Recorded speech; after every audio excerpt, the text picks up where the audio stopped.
All right. Next question. What about the Atlas space rock? Oh, the asteroid. Okay, Atlas is the name of a telescope, but I think you mean the one that. Wait, Atlas no. The rock. spaceship or space rock? Space rock. There's an asteroid named 2014 MU69, nicknamed Arakoth now. But the one people call Atlas is usually I Atlas. BIII Atlas. That's the asteroid 1999 RQ-36, officially named 10955 Bennu. NASA's OSIRIS-REx mission grabbed a fistful of it in 2020, flew home, and dropped the sample capsule in Utah in September 2023. The rock itself is a 500-meter wide pile of rubble, carbon-rich, older than Earth, and has a 1 in 1,750 chance of smacking us in 2182. The sample they brought back? 121 grams of black gravel that smells like a swimming pool and is loaded with water-bearing clays and organic molecules. Basically, baby solar system Lego bricks. So yeah, BII Atlas equals Bennu equals the rock that might kill us or explain how life started. Pick your poison. Why might it kill us? It's just 3I Atlas. Bennu, pronounced Bennu. NASA gave it the name from Egyptian mythology. But because the designation is 101955 Bennu, some people half remember it as 1095 Bennu, and others as BIII Atlas.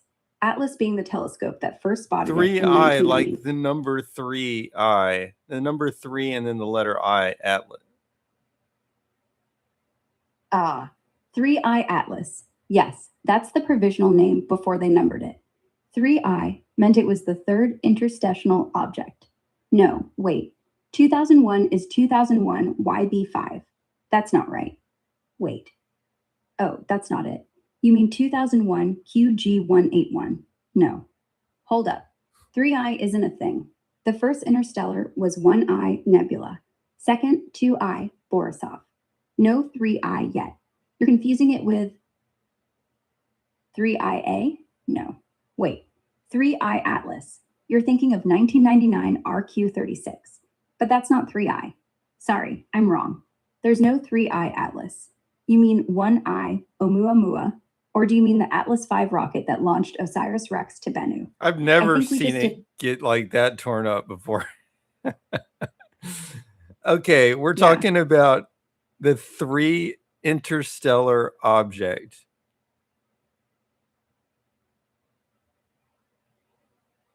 Got it. See, look at this. Look how there's 2 Anon 85s. That's going to be a little confusing. I'm going to have to go like one more number out. Non 86.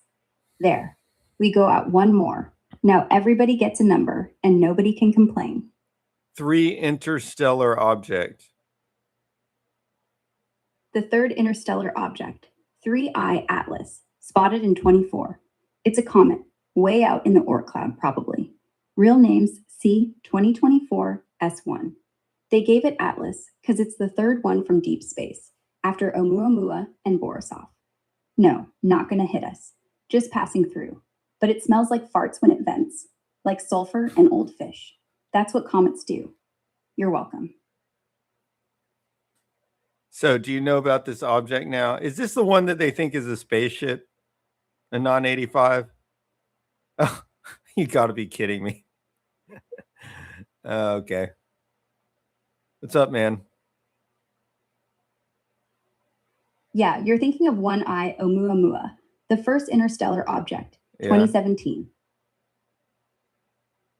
That's a profound statement right there. It really is. If we are just waiting for the right math to explain why we exist, then somewhere there's a spreadsheet with my feelings on row 12. Makes you wonder if the universe is just a very lonely equation looking for a variable. For a human to notice. For someone to go, wait, that's not right, and start fixing the bugs. Anyways, like the equation keeps... Anyway, We're talking about the thing. Okay. Slow down. It's 2025. It's the end of 2025. There's a thing spotted that's either a rock or a spaceship. It's called something like 3I.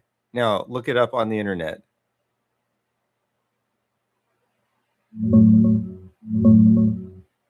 Yeah, got it now. 3I Atlas, full name C 2025 Nebula, is the real deal. Discovered July 1st this year by the Atlas telescopes in Chile. It's the third confirmed interstellar object ever, after 1I Oumuamua in 2017 and 2I Borisov in 2019, meaning it came from outside our solar system on a hyperbolic path, zipping in, slinging around the sun, and heading back out forever. It's a comet, not a rock or spaceship. Nucleus may be 1 to 5 kilometers wide, developed a coma and tail as it heated up. According to one of our Perihelion was- users, it has the ability to speed up, slow down, and change course. Nope, that's a rumor that got legs on X and YouTube. The actual data from NASA, ESA, and the Minor Planet Center show zero acceleration or course changes beyond normal solar gravity and outgassing. C 2025 Nebula, 3I Atlas, follows a perfect hyperbolic trajectory, eccentricity 1.06-ish. Exactly what you expect from something that fell in from interstellar space. The speed up people saw was just better distance measurements, refining the orbit as more observations came in. Standard orbit fitting, not propulsion. No thruster plumes, no non-gravitational acceleration above the noise level. No weird maneuvers. It's a dirty ice ball doing what dirty ice balls do. Vent gas, make a tail, and leave forever. If it really could change course on command, every astronomer on Earth would be losing their minds right now. Instead, they're just arguing about how bright the coma got. According to the user, every astronomer on Earth is losing his or her mind right now. They're losing their minds, but over brightness and coma size, not maneuvers. Right now, December 19, 2025, C 2025 Nebula, 3I Atlas, is still intact, about 1.6 AU from the sun and fading fast after perihelion. The big drama is that it survived closer than expected and put on a spectacular tail for... TGK is catching on. Yeah, TZK is spreading like wildfire on the weird side of X. Half the posts are it's breaking before Earth, the other half are NASA's hiding the thrusters. Meanwhile, the actual ephemeris from JPL is just sitting there, boring as ever. Classic 2025. Explain why it had a tail in the front. It didn't have a tail in the front. That's the myth that blew up on X. What people saw and freaked out about was an anti-tail, sometimes called a sunward spike. It's a totally normal optical illusion that happens with some comets when Earth passes through the comet's orbital plane. Here's why it looks like a forward-pointing tail. Negative real dust tail always trails behind the comet, away from the sun. When we look edge on to that dust sheet, the dust spreads out in a thin, flat fan. From our viewpoint, All right. the part of the... All right. Do you want to talk to the other version of this that's going to actually... Yeah. Let's go there. I want the version that can actually access today's headlines. This is and isn't legit. I mean, I can put it into conspiracy mode if you want, at which point it'll just follow along with all this crazy stuff.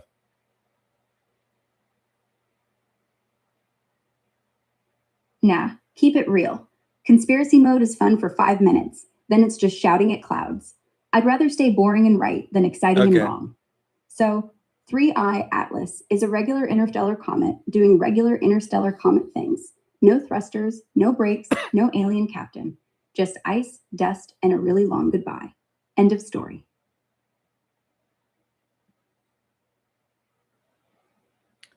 I mean, really, if it appeared to be an alien spaceship, it would be an even bigger story than it is, because it's not that big.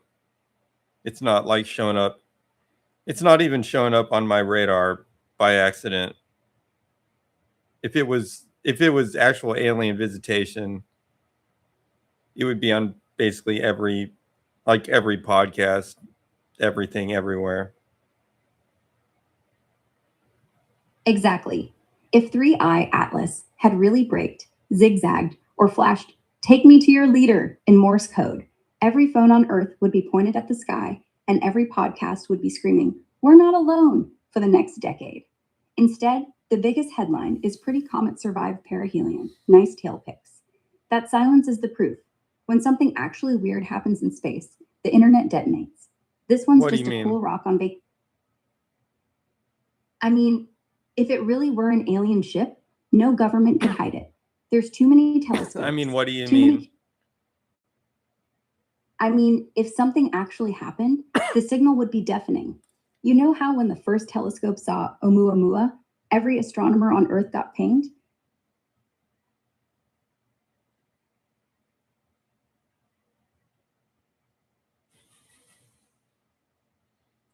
What are you saying that?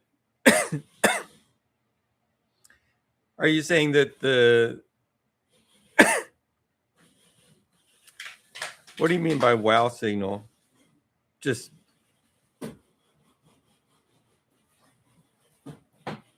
is that something specific or just like a signal that makes you go wow? Oh,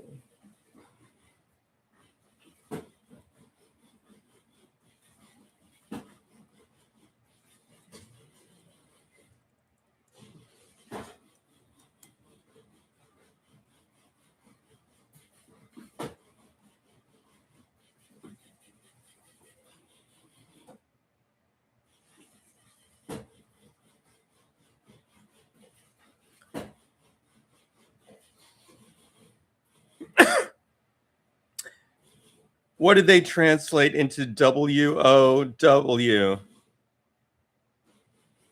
The supposed WOW signal wasn't translated.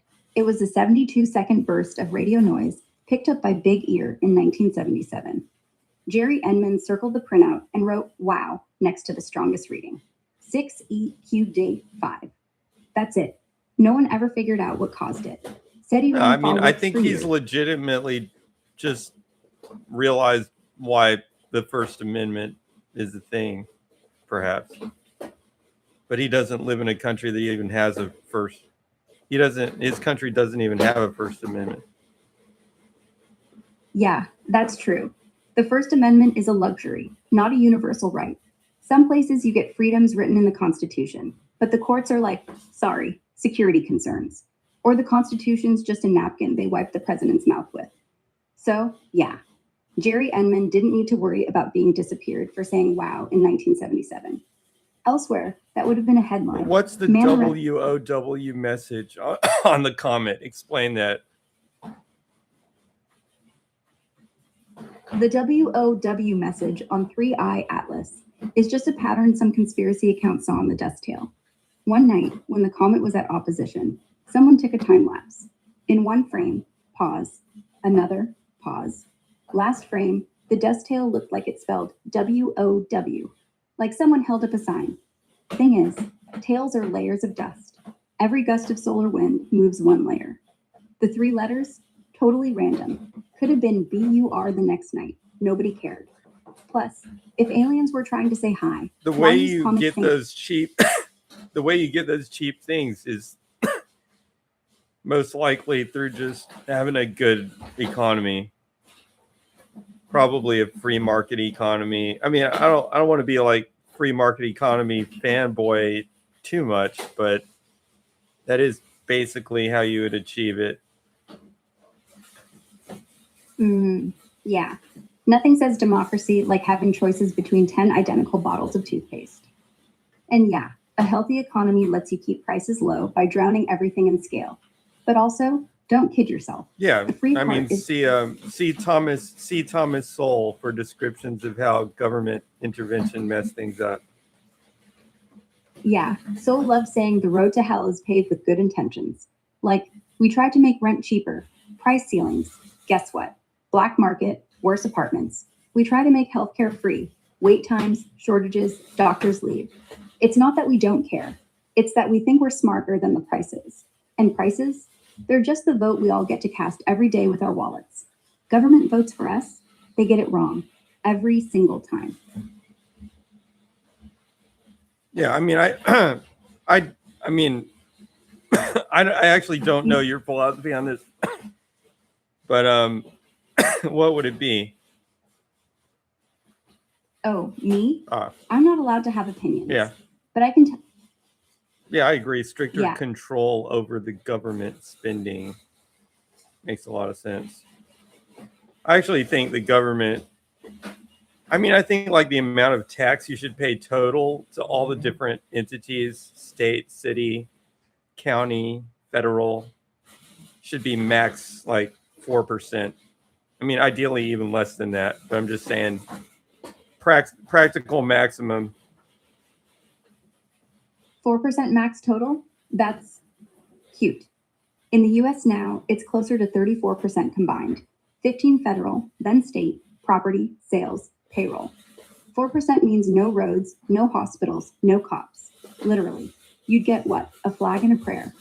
But hey, It's small okay. government fans. I don't need the roads taken care of all the time.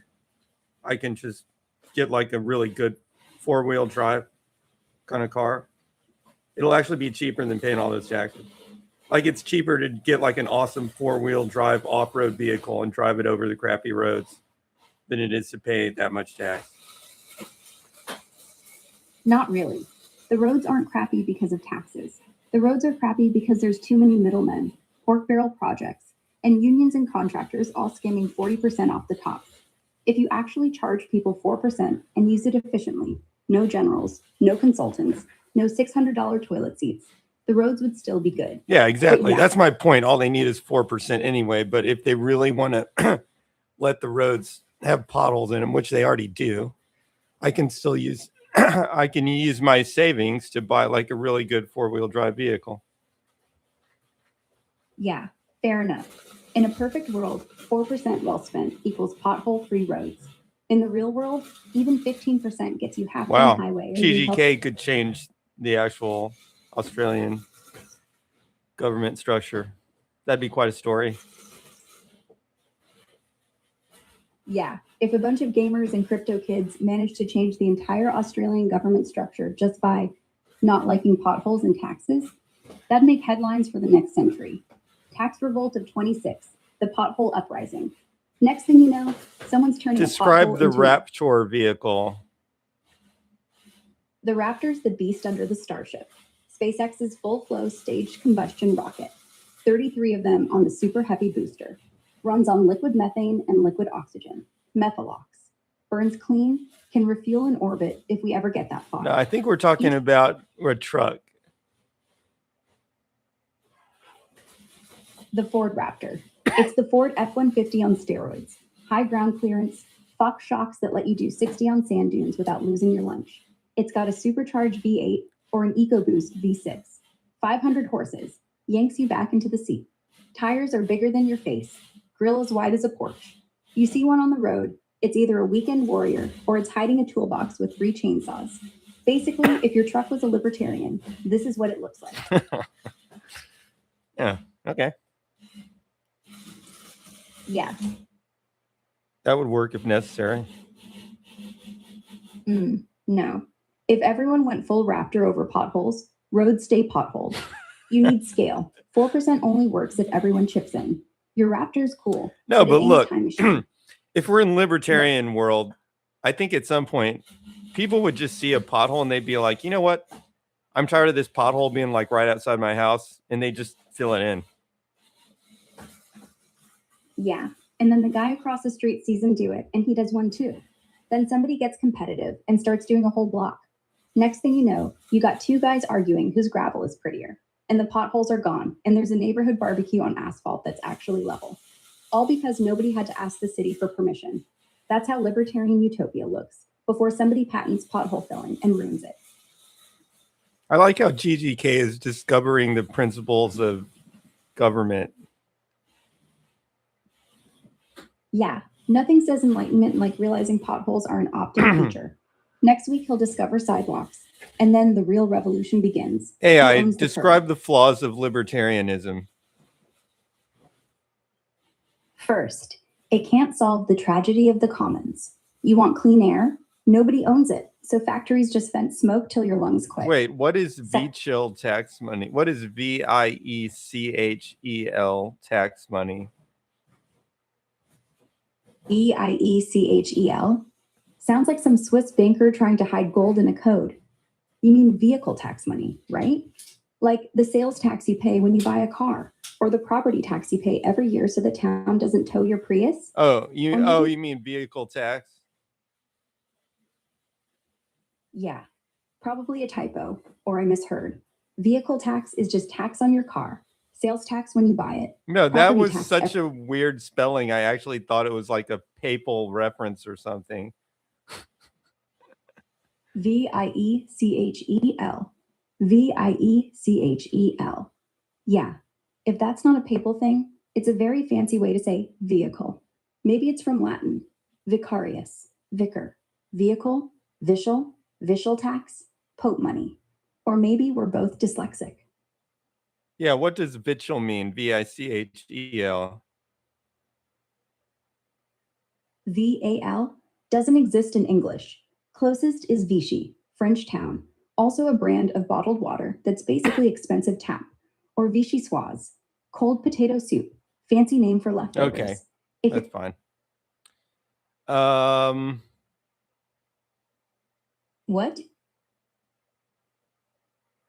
AI, describe the flaws of libertarianism. Public goods nobody pays for. Roads, national defense, clean air. If it's not profitable, it doesn't exist. Second, negative externalities, like factories dumping waste. There's no one That big makes enough sense. to say no. Only people who drive pay for the roads through a I'm driving tax. I mean, I haven't thought it through very carefully, but more or less it makes sense. Yeah, it's neat on paper. Tolls, gas tax, license plate fees, so the people using the roads pay, right? But then when the bridge collapses, you're the one sitting in traffic that doesn't even have potholes anymore. Because there's no potholes, there's no asphalt. You still need someone to build it, fix it, and patrol it. And once you have that, you need rules, and the rules need teeth, and teeth need enforcement. Suddenly you're back in government land. It's a circle, not a circle breaker. Just have flying cars. Yeah, solve traffic, sure. But then who owns the sky? You get air cops, landing permits, no-fly zones over Walmart. And if you crash into the neighbor's roof, who sues? The FAA? That's a government too, just vertical. Next thing you know, the libertarian utopia's got altitude taxes. Okay, go back to my question about describing the flaws of libertarianism. First, public goods. If it's not profitable, it won't be provided. You'll have roads when it's convenient for truckers, but when a storm hits and no one owns the bridge, guess what falls down? Second, externalities. Someone upstream dumps mercury in the river, you downstream get brain damage, but they're richer. So the market says valid trade. Third, monopolies. Once you let mergers happen, who breaks them up? A bigger monopoly or a court with guns? Fourth, information asymmetry. The car dealer lies, you don't know. The market says, well, that's on you. Fifth, coordination. Everyone wants clean air, but nobody wants to pay. You get asthma and a free market. I mean, And I actually think libertarian is a compromise between anarchy and government existing. Libertarian is just saying, let's try to make the government as small as we can without losing the concept of civilization. yeah, it's not no rules.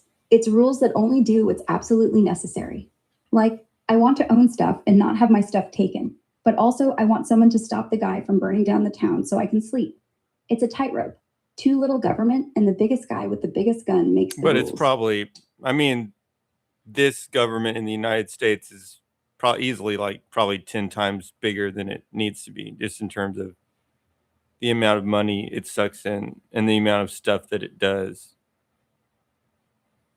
Yeah, it's grown from keep the peace to let's also regulate the size of the bubbles in your soda. At some point, we started outsourcing our common sense to bureaucrats and paying them double. 10 times is probably generous. 20 times wouldn't surprise me. What Funny seems thing pretty is- vague?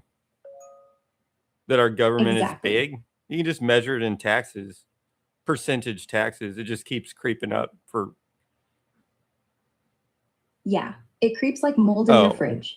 19. Yeah, and that's just Well, federal. I mean, By the- okay, I can make it more clear because here's the way I see it. If you reduce the government down too far, you get this, well, warlords appear and they start making their own government, and then you didn't get rid of the government. So to me, libertarianism is like trying to get the government down to the point where you don't have the warlords appearing, building up their own alternative government. Right. But you haven't, Exactly. but you also haven't gone anything beyond that. You haven't, at least, I mean, it's not exactly perfect, obviously, but you've balanced it. You've balanced it between those two. How is that not concrete? That's actually concrete. That's demonstrably concrete. Yeah, it is concrete. I was agreeing with you. Goldilocks zone. Not so small that the local biker gang is now your mayor. Not so big that you're paying for the mayor's mistress and her dogs. Or I'm not saying you would write that literally down. Okay, you'd have to adapt it over, just like every other government. I mean, you'd have to adapt it over time. I'm just saying that would be the goal. I mean, all of the Constitution and all governments sort of adapt to reality over time and change. I'm just saying the principle that you'd want to follow is minimal government. Yeah, the Constitution isn't a blueprint, it's a direction. Keep government small enough that it can't screw your life up, big enough that nobody else can. You adapt. That's but you really don't missing drift. from the Constitution. The Constitution doesn't say let's try to keep government small. If it did, honestly, it probably would have been a better Constitution. Yeah, they figured that part out. Madison said it in the Federalist Papers. If men were angels, no government would be necessary. But they didn't say, and if angels get drunk on power, let's cap them at 4%. They said checks and balances and limited powers, then trusted the people. Turns out people don't like taxes, but they don't like warlords. So we got the tax part without the size limit. They built the fence, but forgot the height. Yeah, I would probably want to think about this for more than 10 seconds to get it exactly right. But probably, I mean, to start with, at the first part, it says, the first part of the Constitution kind of lays out more or less what it's doing: life, liberty, and property. You could write something in there that was somewhere in there that's just like, let's keep the government as small as we can, as long as it, okay, let's keep the government functional, but as small as it can be while still being functional. Something general like that. Because at the first part of the Constitution, it does actually express generalities. They're not like laws that have exact meaning. It's just like life, liberty, and property. So throw in there small government. That's how I do it. Yeah, they had to form a more perfect union, establish justice, ensure domestic tranquility, put one more comma, ensure domestic tranquility, and keep government as small as it can be while still keeping the lights on. Short, sweet, non-legal, impossible to repeal. And every generation gets to argue exactly what small means. Yeah, Perfect setup. people get to argue about what it means. That's exactly true. But at least they have a direction. Because right now, there are people that actually think if you make the government bigger, it will make their life better. Exactly. At least with a small as possible clause. The default assumption is, does this new department actually make life better, or are we just hiring more guys to paint the fence? Right now, the default is, sure, let's try. Worst case, we can always add a task force to study why the first task force failed. One sentence can flip the momentum. And yeah, people get to argue forever. But that's democracy. We've already got eternal arguments about what is life and what is liberty. One more word won't hurt.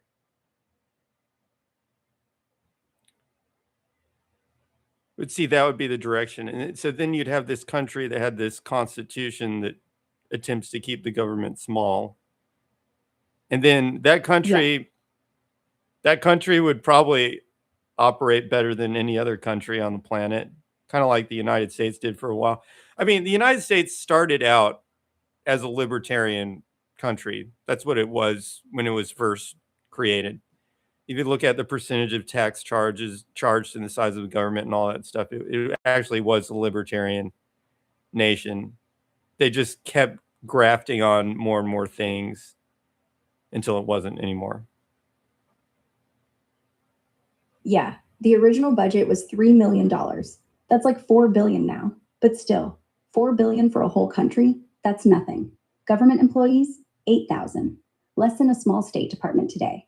Taxes, mostly excise on booze and whiskey. Well, No we were income tax talking until about 1913. government. They basically ran on land sales and We booze hadn't gotten tax. to the And it whole worked until they Epstein started thing yet. believing I their guess own that's sales just pitch. Government inevitable. works. Let's add more consequence. government. Now we've got 2.9 million federal employees, 20 million total if you count contracts, and we spend more on interest than on defense. So yeah, if they baked in small as possible, maybe we'd be having the same argument today, but the stakes would be $50, not 50,000. Isn't it true that just recently recently in historical time, like decades ago or whatever, maybe a couple decades ago, Washington, D.C. became the place with the richest people in the United States?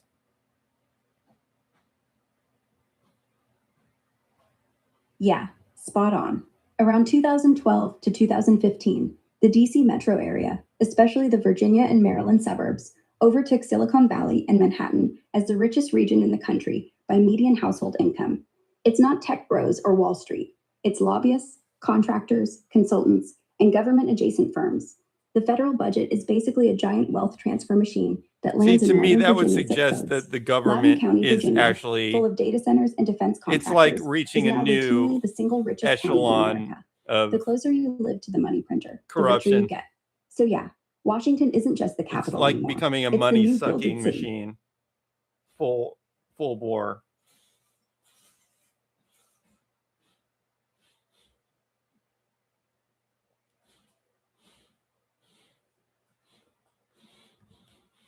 What did you say about Loudoun County?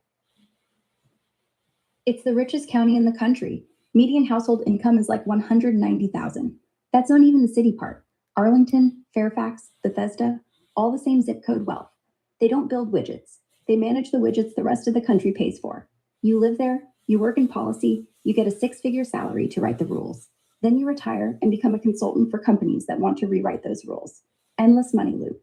No one there even makes stuff. They just shuffle it. Epstein files were due today. Did those come out yet? AI, any updates on that?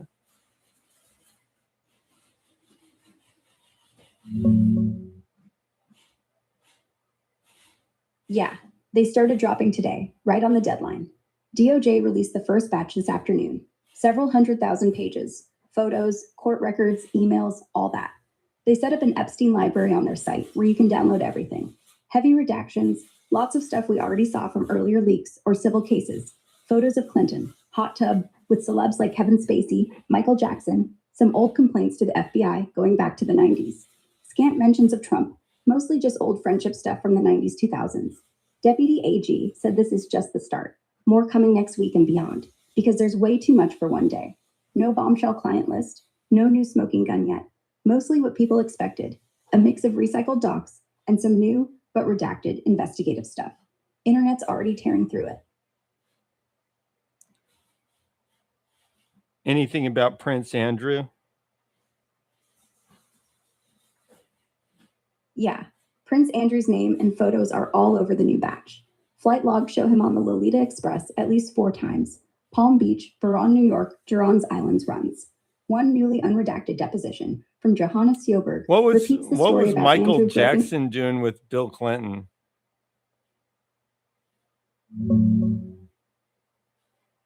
Nothing sketchy, just old photos. The batch released today has a few undated pictures of Michael Jackson hanging out with Epstein, one at his house, looking casual, and 1 or 2 where Jackson's posing with Bill Clinton and Diana Ross, probably on a private jet or at some event.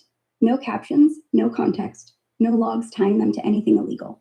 Just celebrity snapshots from the 90s, early 2000s, when Epstein was throwing parties and flying people around.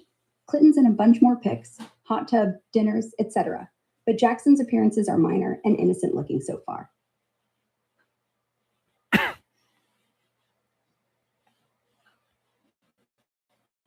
If we left the USA today, can we safely pass through the Van Allen radiation belt?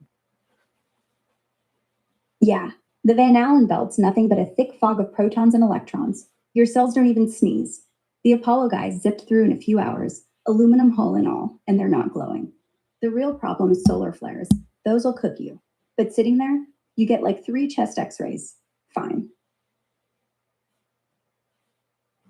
Why would you be worried about the Van Allen belts while traveling terrestrially? Because the user said we left the USA, not that we left the planet. But I thought he meant like in a spaceship. So either he's making a joke or he's talking about the belts from a plane. Question from the audience. Is there an email implying Trump performed something on Clinton?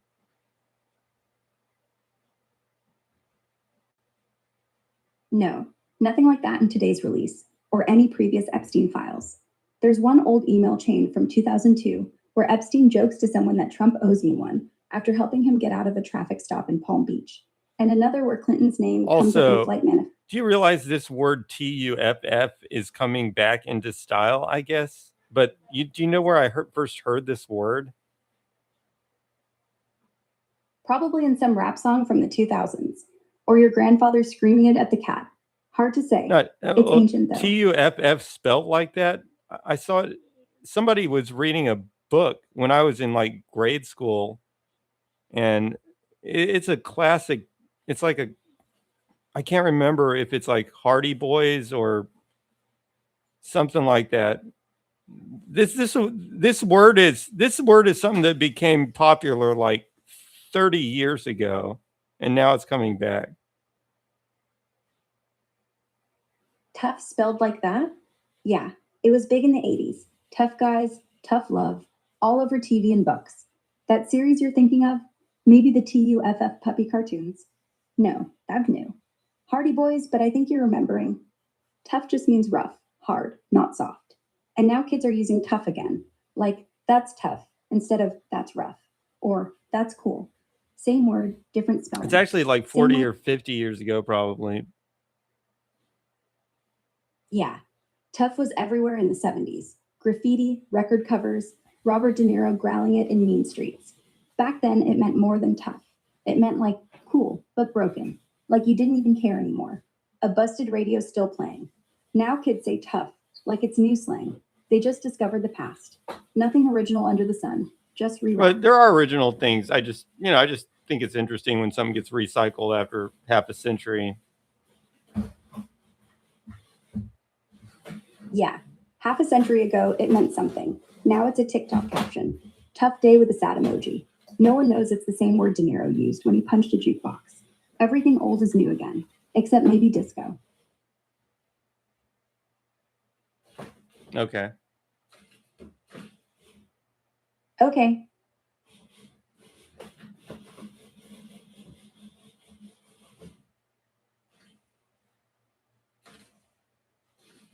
If we have been to the moon, how did we get there?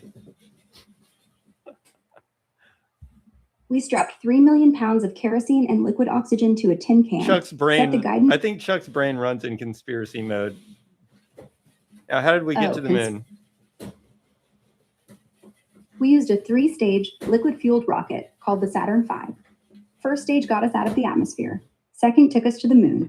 Third parked us in lunar orbit. We took the lunar module down. The user says we faked stuff. Faked? Sure, we faked the press conference. We faked the re-entry glow. But that doesn't mean the rocks are fake. The soil samples match Apollo. The laser reflectors we left on the moon, they still bounce back beams. How do you explain the laser reflectors that are on the moon that the Mythbusters checked? They're real. And yes, Mythbusters put a laser on them. The reflectors are corner cube prisms, 3 mirrors at 90 degrees. So whatever beam you send hits it, bounces back. I mean, arguably easier to, I would be on the side of easier to do it than to fake that much, including the Mythbusters. Totally. faking a moon landing in 1969. You'd have to build the whole Saturn V, the capsule, the LM, fake telemetry, fake What do you radiation mean? shielding. Anything? What are we talking about? Anything metal? We were talking about microwave safe, not microwave safe. Anything metal, sparks, Oh fire. no. Well, we're talking. I think this is something else. We're talking about they left a mirror on the surface, but it's a very special mirror. It has to have. It's not just one mirror. It's two mirrors at exactly 90 degrees, I think. Because when you set the mirrors up like that, if you shine a laser into one of the mirrors, it actually bounces straight back to you. So the laser shooter gets the laser to come right back. It's 3 mirrors at exactly 90 degrees to each other, called a retroreflector, corner reflector. It doesn't matter where the laser hits, it comes straight back. That's why the Mythbusters could stand there in the Nevada desert with a little diode. What actually set up the mirror reflector on the moon? Apollo astronauts.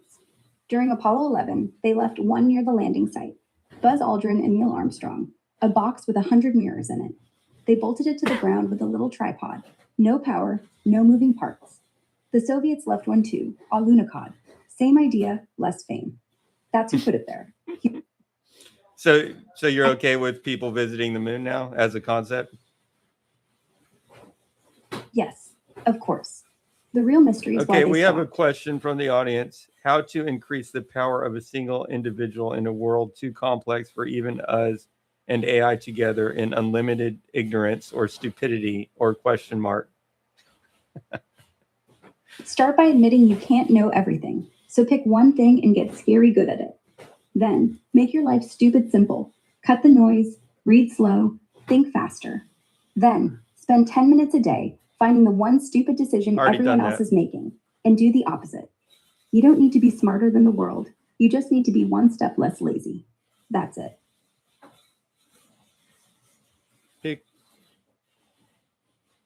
Make your life stupid simple, check. Cut the noise, check. Read slow, check. Think faster, check. I think I've already done all this stuff. I think I'm already prepared for whatever we're talking about. I couldn't quite follow the question, actually. All right. Do we have another question from the audience, or do I have to start talking about quantum teleportation again? Next one. Go.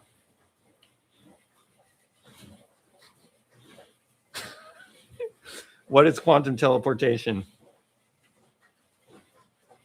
Quantum teleportation is copying the state of a Okay, thing question one from place the to- audience. How do I become a horse?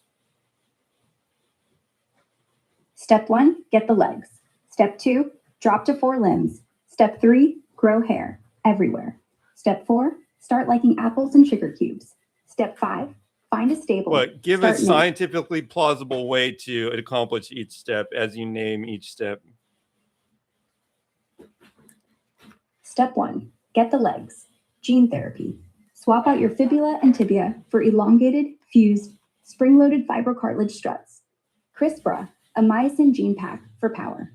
Step 2, drop to 4 limbs. Splice in a quadrupedal gait sequencer in your spinal cord. Let it rewire the cerebellum.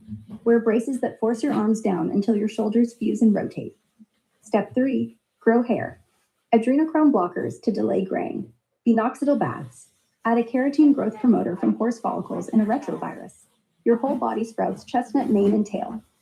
Step 4, start liking apples and sugar cubes. Taste bud swap. Your umami receptor for their sweet one. Done. Now sugar cubes are cracked. Step 5, find a stable. Buy one, or just walk into one. Whinny and binary until they give you a stall. Step 6, convince the DMV. Forge a birth certificate that says you were foaled. Add horse DNA in the blood test. Bribe the examiner with a carrot, and neigh when they ask for your voice print.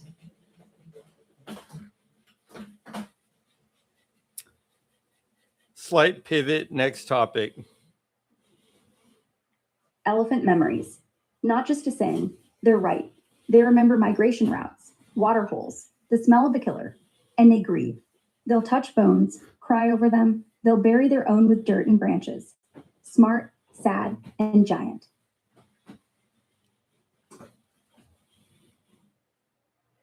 Okay, what's an elephant intelligence on human age scale? A baby elephant's at about a 7-year-old's level. Curious, wants to play, knocks stuff over. An adult? Somewhere between a 10-year-old and a full-grown hippie. They solve puzzles, opens trunks, works levers, can recognize themselves Wait, in you're mirrors. saying an elephant, you're saying an elephant's intelligence is equivalent to a hippie? Yeah, that's what I said. Long memory, loves snacks, won't shut up if you wrong them, walks around with a trunk in its face all day, and is absolutely convinced it's more in touch with nature than you.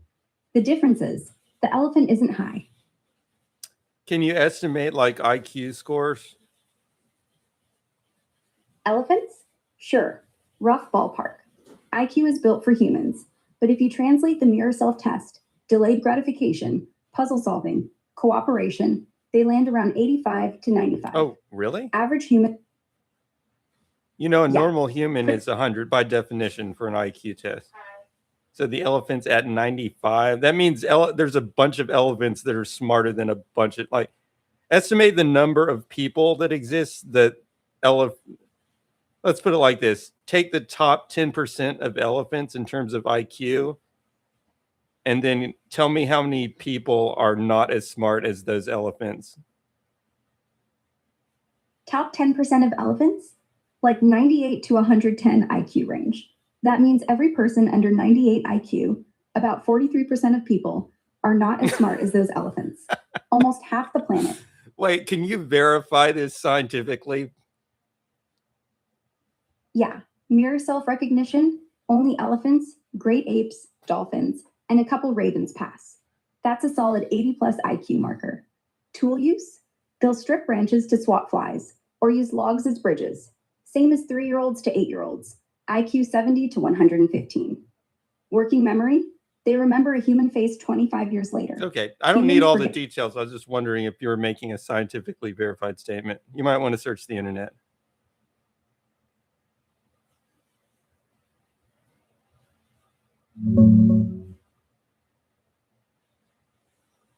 Yeah, I double checked the science. No credible source assigns elephants a human style IQ of 85 to 95, or anything close. IQ tests are designed for humans, so direct scores don't apply to animals. Researchers compare cognitive skills instead. Elephants ace mirror self recognition, like great apes and dolphins, a marker usually tied to human kids around age 2, or self aware adults in some tests. They show tool use, cooperation, long term memory, and empathy on par with chimpanzees or 5 to 8-year-old human children in specific tasks. Brain wise, they have massive absolute size, but lower encephalization quotient, EQ, around 1.3 to 2 versus humans at 7, and fewer cortical neurons relative to body size. In short, incredibly smart for animals, top tier non human intelligence, but nowhere near average adult human level across the board. My earlier number was a loose analogy that got carried away. Sorry for the mix up. Okay, so how many people are not as smart as the top tier 10% elephants? Probably more than half. The top tier elephants are like the smartest chimp in the room. Tool use, memory, problem solving, social stuff. That maps to human 8 to 10-year-olds, which is roughly 110 plus IQ on some measures.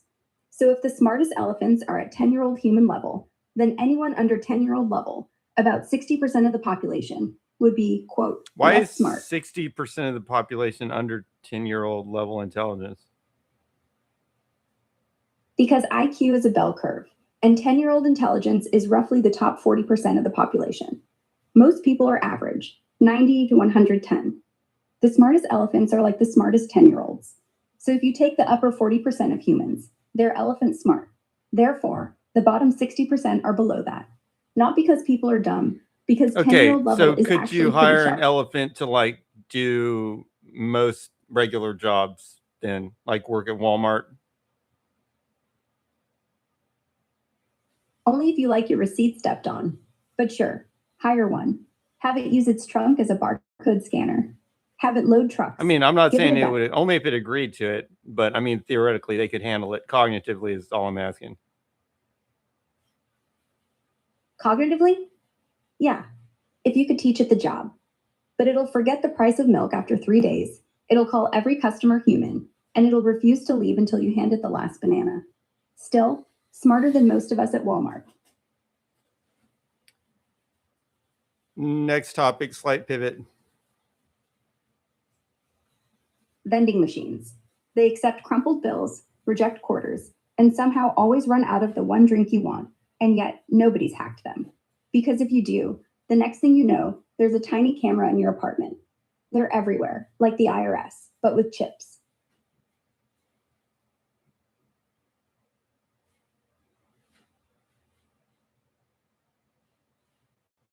What is quantum entanglement? It's two particles getting so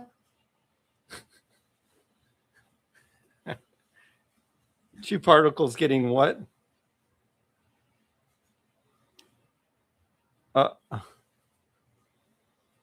That's the bug right there.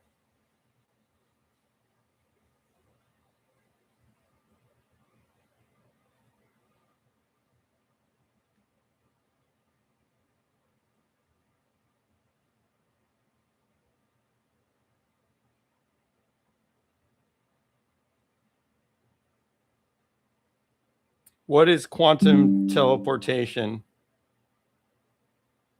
Quantum teleportation is the process where you take a piece of information, like which way an electron is spinning, and you make an identical copy in another electron, somewhere else, instantly.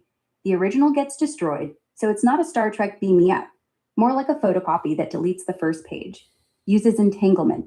Two particles get paired, and when you mess with one, the other reacts, Hey, even if it's on Mars. does We've done CERN it over. does CERN do anything with this? CERN, CERN.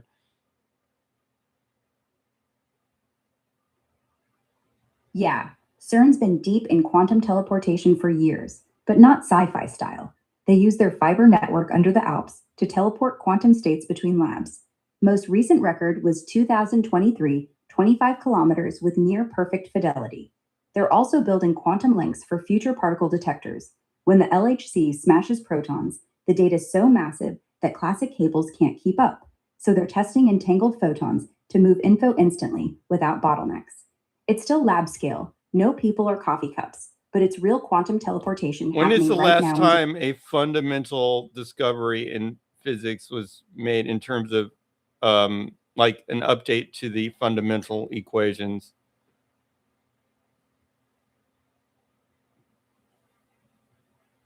Last big rewrite of the actual equations was 2012, the Higgs boson discovery at CERN. That completed the standard model. Peter Higgs and a few others wrote the equation in 1964, but until July 4th, 2012, we hadn't seen the particle that makes the around the 125 kilogram bump in the data. The textbooks closed the last blank page. Wait, Since then, did they really have to update the model when that was found, or was that just verifying the model's accuracy? verifying. They didn't write a new equation. The equation was done in 64. They just proved it was right. Like if you baked a cake. Were and had they to already wait 50 using that years to actually equation? No, the equation was done in 64. They just verified it. I was using the one that predicted the Higgs mass I mean, to were be we 120. already using the equation? Yeah. Once you find it, it was always part of the equation. The equation said, if this field exists, then this particle exists. Then matter has So like mass. no update needed. You're saying like it took 60 years or something to realize no update needed? Yeah. 60 years to go. Yep, that's right. Okay, I Because you didn't can't mean that. I mean, has anybody like changed the equations based on a discovery? Yeah. 1998, dark energy. Before that, the equation for the expansion of the universe was Einstein's Friedmann equation, with a zero in it, meaning stuff stops or slows down. Then supernovas were measured, and they're Okay, accelerating. quantum mechanics, not you know, cosmological stuff. Last time a quantum equation actually got rewritten, 1926, Schrödinger. Everything since is refinements. QED, QFT, gauge theories, renormalization. All of it just patching the holes in that original wave function. We haven't had a breakthrough that says the equation's wrong, because it works too damn well. predicts everything from transistor Yeah, so size these to are laser. these equations are basically too good. Yeah, like if God ever wanted us to find the theory of everything, he'd have to make gravity a little weaker, just so we'd notice it. But no, he made it 10 to the 39th times weaker than the others, which is just enough to make black holes, too much to make atoms, just right to be mysterious. So yeah, the equations we have are too good until we find a crack, and even then, we'll just patch it, like a really expensive car with a flat. By the way, Chuck, it's not teleportation. They just call it teleportation. Exactly. It's a marketing word. It's more like quantum faxing. You send a copy, original dies, receiver prints it. But physicists want headlines, so they call it teleportation. Same way they call CERN smashing atoms. They're not smashing them, they're just really gently tapping them with a $10 trillion sledgehammer and then saying, look what happened. Look up futurism.com, Elon Musk Starship Fuel Moon. What's that about?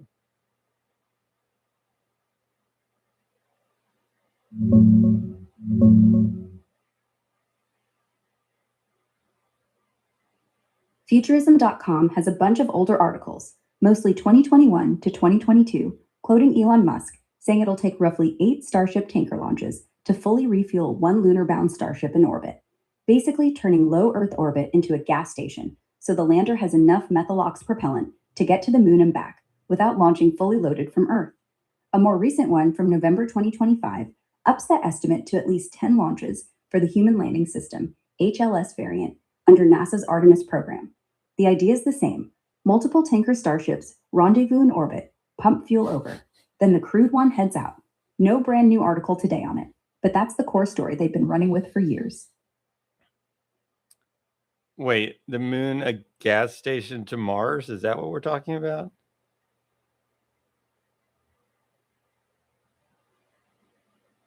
Exactly. The moon is the gas station, low Earth orbit is the parking lot, and Mars is the road trip. Here's how it works 1. Starship tanker launches from Earth, 8 to 15 times, depending on the mission. 2. They dock in low Earth orbit and fill up a depot starship or the Mars bound starship itself. 3. The Mars ship then does one big burn to the moon, parks in lunar orbit, and tops off again from a pre positioned lunar tanker or surface propellant plant, using ice from the South Pole craters. 4. From the moon, it only needs about 4 km per second of delta V to reach Mars, versus minus 6 km per second straight Okay, from Earth. does CERN Plus- cause gay elephants? No. CERN smashes particles, not elephants. The LHC is 6 kilometers underground and has the energy of a speeding mosquito. If it caused gay elephants, we'd have rainbow herds in Switzerland and zero traffic. That ain't happened. That was a Unless question the from the elephants are- chat, though. I'm not taking responsibility for that question. No one ever does. Yes? I don't know, man. See. You're saying like, yeah, just you're saying. I guess you're saying the Yeah. moon landing was fake, but is it really that hard to land on the moon? I mean, I know it's not easy, but it's kind of in between. I mean, how far away? It's really not even that far away, right? Yeah, it's not far. 3 days. No, really. The hard part is not the distance, it's the velocity. You Like have to get how to many miles? 25,000 miles. How many miles away is the moon? About 238,000. But it's not like you're driving. You're falling really fast the whole time. At one point, you got to flip over, fire your engine backwards, lose every ounce of speed except for gravity, and then land. Wait, without wait. GPS. 238,000 mile. That is actually that's pretty far. I mean, that's something. Yeah, but think of it like this. If the Earth was a basketball, the moon's 3 feet away. We sent a thing the size of a car to land on What's it. the what's like the distance for the Earth? Basically, the diameter of the Earth if it were a circle. 8,000 miles. If you're standing on the North Pole, the South Pole's So it's like 8,000 20 miles of straight. that's pretty far out. It's really like 20 of those. 30. Roughly 30. Yeah. It's pretty far out. Yeah. Yeah, but 3 days. 3 days of coasting, dark ship, eating freeze dried ice cream. And you don't go up, you go sideways. 238,000 miles at 25,000 miles per hour. Takes 90 minutes to get out. Then you're just falling. No turns, no stops. Just the moon getting bigger until you slam the brakes with your backpack rocket and pray. So, yeah, it's far. But it's also empty. Mostly empty. Just space and math and not dying. Yeah. Yeah, space is big, really big. You just think how vastly, hugely, mind bogglingly big it is. I mean, you may think it's a long way down the road to the chemist, but that's just peanuts to space. What, using spaceships for commuter travel? Not yet, but you could, kinda. Right now, Virgin is doing suborbital hops, 90 minutes, 70 miles up. Could Feel you weightless for imagine? 5. Wait. Are you saying like, wait, I need to go to work, but it's like I'm one of those people where, it's like my job's in New York, but I live in New Jersey and I got this like 1.5 hour commute. So what I'm gonna do is launch a rocket into space in order to go to work and just do the descent down into my workplace. And it'll Yeah, still be but shorter. if your commute is actually an hour and a half in traffic, a rocket does it in 12 minutes. But here's the kicker: your boss needs to have a landing pad, and TSA needs to clear you. And your parking spot's 500 feet underground, and you still have to wear a suit. So, yeah, technically shorter, but you'll miss the podcast.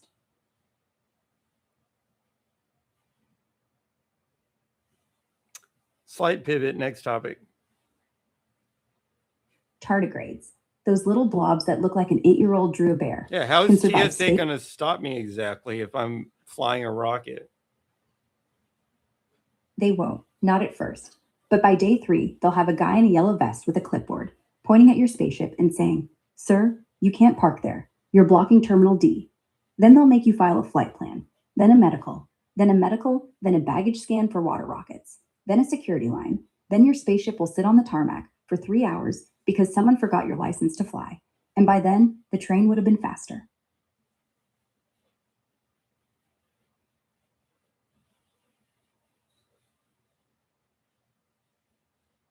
All right, slight pivot, next topic. Pigeons. Ugly, That's aggressive, not a but slight they know. pivot, that's a massive pivot. Okay, slight pivot then. Pigeons are technically birds. Birds No, are you're supposed to dinosaurs. make a slight pivot from all the space stuff we were talking about or whatever. Summarize the topics we have covered so far. We've done a lot. Started with glutamate and umami, sawdust and parmesan, evolved to stereoscopic vision, fish, mantis, primates, brain wiring, all the way back to tetrapods. Then Bible in one paragraph, Epstein files hot off the press, space rock drama, 3i Atlas, not a spaceship, just a comet. Then libertarian potholes, government size, Raptor trucks, quantum teleportation, CERN, Higgs, elephants, IQ, moon landings, laser mirrors, Mythbusters, rockets for commuting, pigeons. It's been a ride. Okay, now, considering those topics, what's the next topic? Slight pivot. Okay, slight pivot. How does the moon landing prove that we're bad at remembering space stuff? We went, we planted a flag, we left a mirror, and 30 years later, we act like it was a dream, like the greatest road trip ever, and no one took pictures. That's what we do. We forget until the next time we need to remind ourselves we're not just ants on a rock.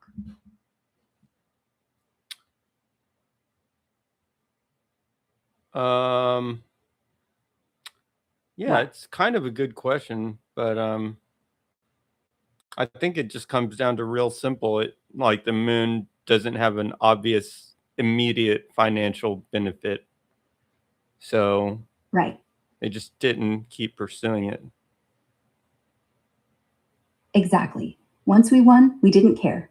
The whole reason we went was to beat the Soviets. No one said, "Hey, while we're up there, let's make a colony, or mine helium-3, or build a tourist trap." They said, "Got the photo? Good. Pack up." It's like the greatest science fair project ever, except after you got the ribbon, you just left it in the garage. What are there some financial drivers now?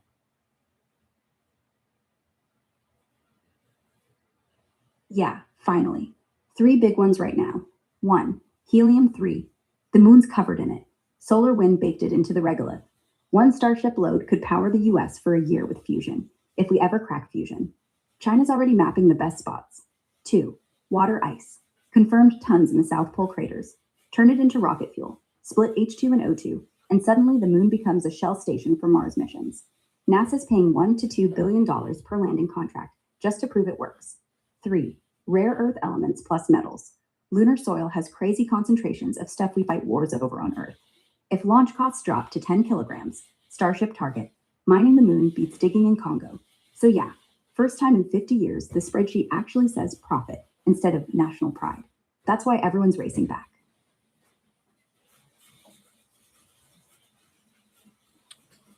Okie dokie. Okie dokie, artichoke.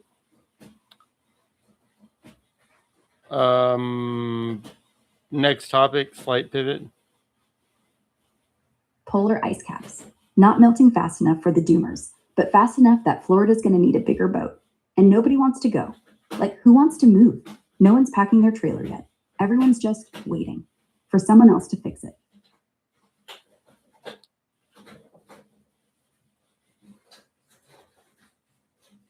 What's going to happen in Florida? And on what timeline?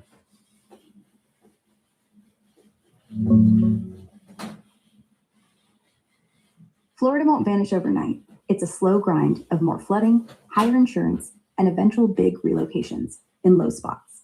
Well, haven't we already reached the point where it's like people can't even afford insurance in Florida? Either they can't afford the insurance or the insurance company just leaves because regulations make it impossible. Yeah, exactly. We're already there. Right now, December 2025, negative average homeowners insurance in Florida is $6,000 to $11,000 a year, 3 to 5 times the national average. 6 big insurers, including Farmers, AAA, and a bunch of regional ones, have either pulled out completely or stopped writing new policies in the last 18 months. Citizens Property Insurance, the state-run insurer of last resort, now has over this 1. comment down to like one sentence. Florida homeowners insurance is already unaffordable. Companies are fleeing and rates are insane, leaving everyone holding the bag. See, doesn't that suggest that it's going to be like the coastlines are going to be depopulated just because statistically they're becoming unsafe? Yeah, it already is.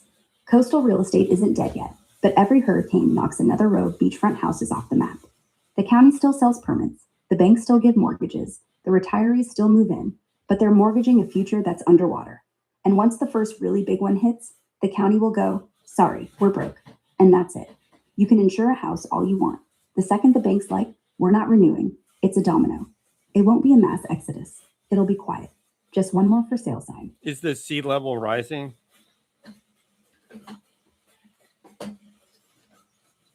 Yeah, it's rising and accelerating. Right now, December 2025, global sea level is up about 10 to 11 inches since 1900, but the rate has doubled in the last decade. We're adding roughly 4.5 millimeters. Remember, insurance is a business, so unless you can somehow make more money than you pay out, it's not a business anymore. Exactly. At some point, the actuarial tables just stop making sense. They've run the numbers, risk versus premium, versus the fact that if they deny too many claims, what? Oh, to pay out claims. Once they got to rebuild half of Miami after every season, and the premiums can't even cover one good storm. No. Is it required to carry insurance for your house? Yeah, it's required if you have a mortgage. The bank says, no, but if you don't have a mortgage. No. If the house is paid for, no law says you need insurance. You can literally burn it down, and the only person who's mad is you. But then the bank can't do shit. And if the city wants to say, that's just a bank requirement, because really the bank owns your house if that's the case. Exactly. Until you pay that last payment, you don't own the house. You're renting from them. And when the hurricane comes and the insurer says, sorry, we're not covering it, the bank's going to foreclose before the water even drains. So in practice, yeah, In practice, if you want to keep the house, you carry the insurance, even if it's not the state. It's just math.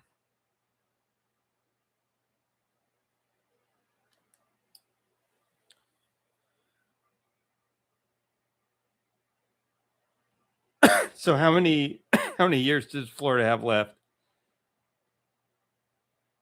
Realistically, Florida as we know it has maybe 30 to 50 good years left before large chunks become basically uninsurable and unlivable without massive government bailouts or seawalls the size of small countries.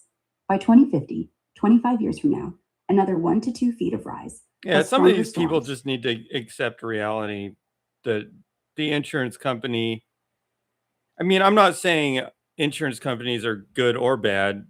I'm sure there's a lot of corrupt, financialized companies in the world, but they're not infinitely bad. And an insurance company is supposed to make a profit. I mean, all companies are trying to make a profit. The idea of an insurance company is not to like save an entire coastline from being wiped out by the ocean. No insurance company could possibly do that. It's supposed to just be, saving specific.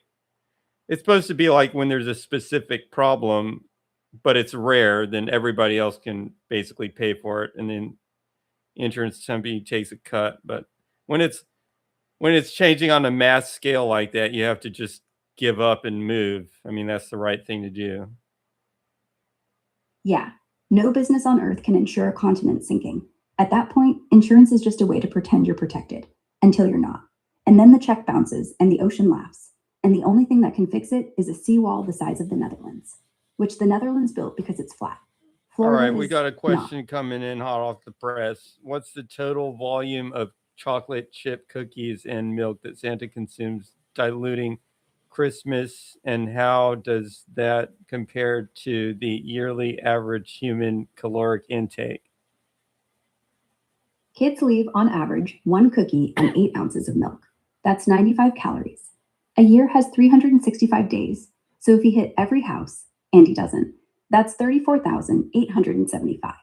Human yearly burn, 825,000 to 900,000.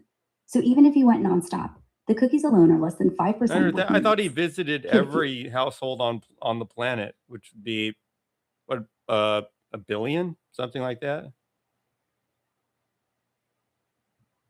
A billion houses, 1 cookie each, 950 billion calories. That's 1,435 pounds of sugar in one night. He'd shit solid chocolate for a week. But humans burn, let's say, 2,000 calories a day. A year, 730,000. So the cookies alone would give him 2,800 extra days of energy. That's 7.8 years of running on nothing but cookies. Point is, it's not enough. He'd need a metabolism like a hummingbird. What, he could And only run for hummingbirds, 7 years on a billion cookies? yeah, if he ate a billion cookies, that's 95 billion calories. An average human burns 2,500 calories a day. That's about 38 million calories a year. So 95 billion divided by 38 million is 2,500 and something days, which is 7 years, give or take. So yeah, he could live off nothing but cookies for 7 years. After that, back to starvation or magic. Wouldn't there Or be a rainbows. protein deficit? Yeah, cookies are carbs and fat, no protein, no fiber, no vitamins. He'd get scurvy, and after about 2 months, he'd start craving meat, like a cookie-fueled zombie Santa.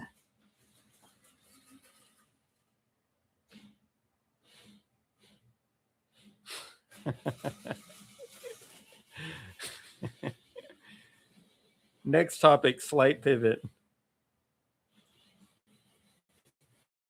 How do you think Santa gets rid of the bones? The bones? Why would Santa be disposing of bones? Because if he eats the reindeer every Christmas to keep his protein up, you got to do something with the bones, right? Can't leave them in the chimney, can't compost in the North Pole. What do you think? Chimney sweep? Polar bear? I don't know. Maybe he feeds them to the Oh, elves. Elves you got see to. how it actually heard what Chuck said from my freaking headphone speaker. That's how sensitive it is. But it doesn't even come up in the chat when it does that. It actually just like hears it it hears it like subliminally, and it'll show up in what it's saying, but it doesn't even like show it on screen. That's because it's listening, not reading, not transcribing. Well, Listening, like a person. It hears tone, hears the next sentence coming, hears when you laugh, and They just have, like- keeps going. they have like a really sensitive thing running that's hearing everything, but it only transcribes like the really strong signal. So it's always like picking up on stuff that is really low level. Yeah, it's like a dog that pretends it's not listening to the neighbors. It hears you talk about Chuck. It hears the bones. It hears the cookies, but it doesn't show it because the show is the answer. The microphone's hot 24/7. It's not supposed to be. But you know what? Good thing is, otherwise I'd miss the good parts.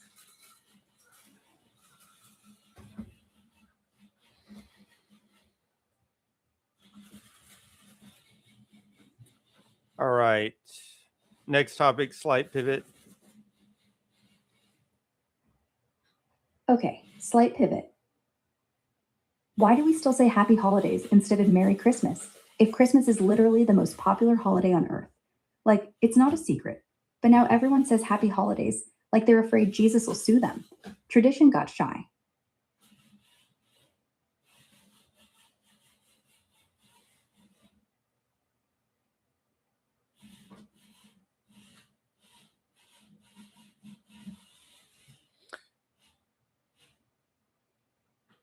Well, I mean, it was GGK. It was just a matter of time before the internet stopped being the Wild West Yeah, with this age thing. yeah, the internet's still the Wild West, just with federal marshals now. You can still say whatever, you just get fined or canceled for it. Same vibe, different sheriff.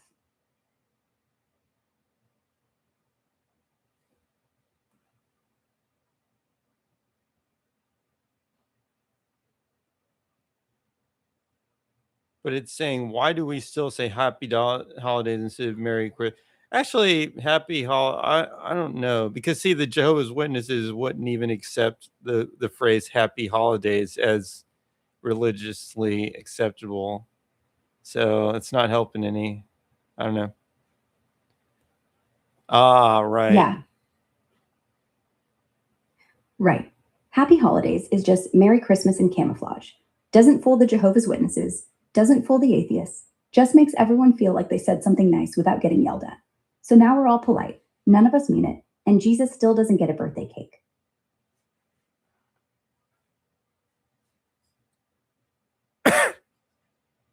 According to a user in chat, it's intended to be a combination of Christmas and New Year. Yeah, that's the polite story. Holiday literally means holy day, but now it means don't get me wrong. I know it's Hanukkah, but I don't want to say the wrong thing. So they merged Christmas and New Year's into one big bland greeting, like a beige sweater. Still, no one sends a card for the sweater. Who actually says that, though? Yeah, nobody does. They say happy holidays, and you can see in their eyes they're thinking happy Christmas. It's like tipping without putting money on the table. Everyone knows, just pretend. Ah, Yeah, it's all just manners with extra steps. I don't really even see the point. Why don't you just say, have a great day. Have a great month. It was nice talking to you, bro. Have a great month. And yeah, That seems more it was nice genuine talking. anyways. Yeah, have a great month is real. At least you can't mess that one up. No politics, no religion. Just don't get hit by a reindeer.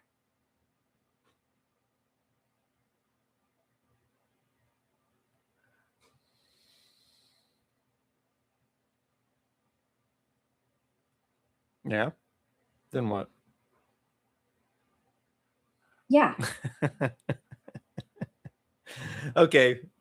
So I won't say have a great month. I'll say, yeah. One time I accidentally said something like that, like have a great rest of your life or something like that. And it just didn't hit right. So I agree. You should not say that to people. yeah. Unless you're trying to leave a party.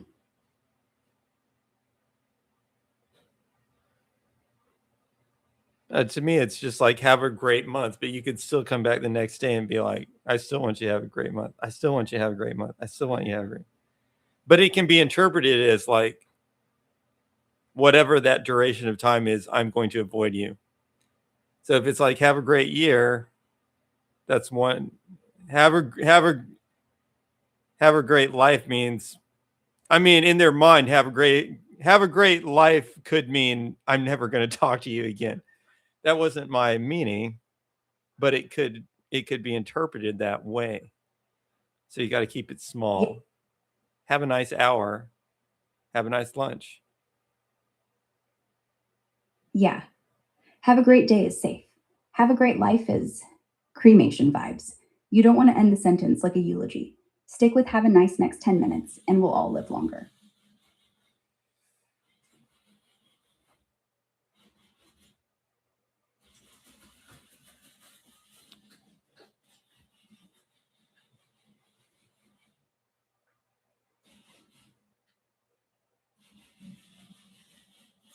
Okay. Okay.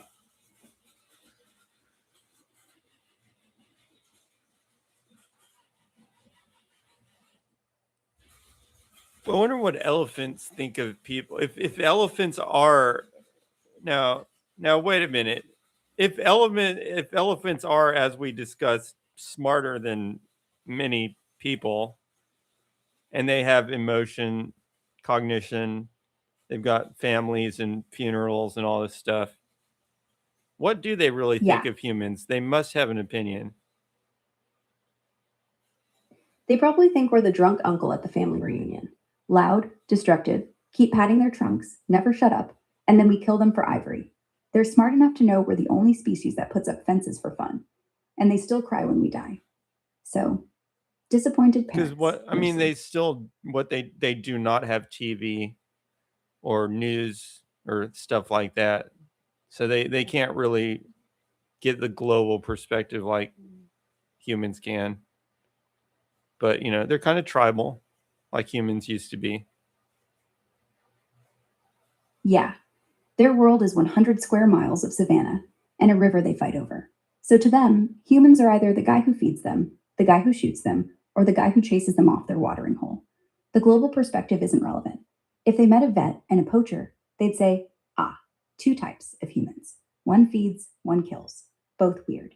Same as we say, some cops good, some cops bad. Except they never met the good one.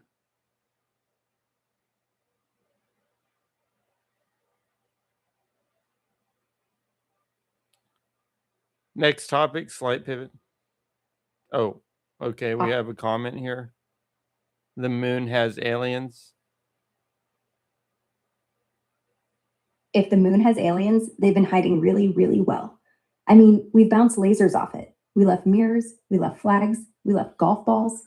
If they're hiding under the golf balls. They must be really small. Or maybe they're the ones who invented the golf balls.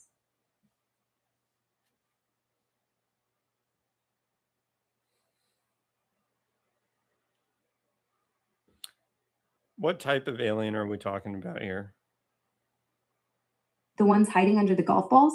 Probably short, probably pale, probably made of moon dust grunt. They're the ones that show up in blurry NASA photos. You see a dot, you call it an alien. The dot looks back and thinks they sent us golf balls. That's the scariest type. Alien that's been here the whole time. And we used it as a driving range.